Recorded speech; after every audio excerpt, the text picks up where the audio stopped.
What are the key insights that you've learned and yourself from these 10,000 interviews that you've written about? What are those key insights? I'll say these are two sides of the same coin, because your audience on this show is very senior executives, often hiring, and the insights really create some guardrails for the hiring manager. But then again, if you are the interviewee, having these insights will allow you to be as successful as you possibly can, and sometimes perhaps win opportunities that would be close calls. So first of all, it is really human nature, and it's been documented that people tend to hire in their own image. And so as the job seeker, and this is true if you're a summer intern or an MBA or going to be a CEO, finding common grounds of the person that you're being interviewed by is really important, and establishing bonds. And now in the LinkedIn and the Google age, there's a lot of opportunity to find out who you're meeting with before you do that. So you can say, oh, I didn't know you were on the board of the International Tennis Hall of Fame. I played college tennis. And then you have that bond where it's like, oh, I see you were, Epicurean, I've done all of that stuff.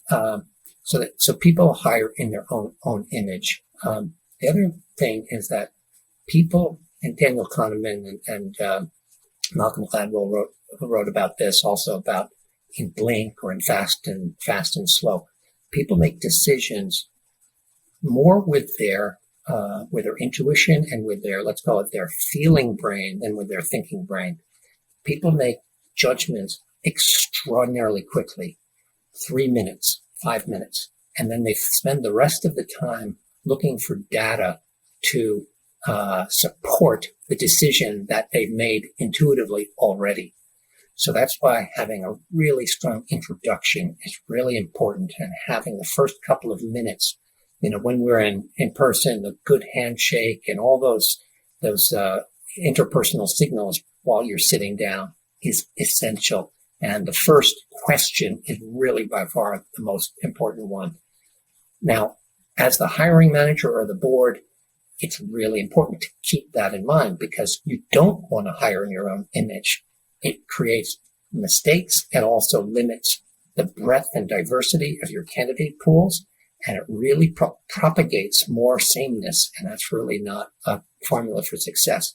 So you really have to push beyond your comfort zone to find way to be alert to that phenomenon. It's a very human thing, but also to find ways to look for things away from, oh, I play tennis, or I'm a big cook, or I'm a big traveler.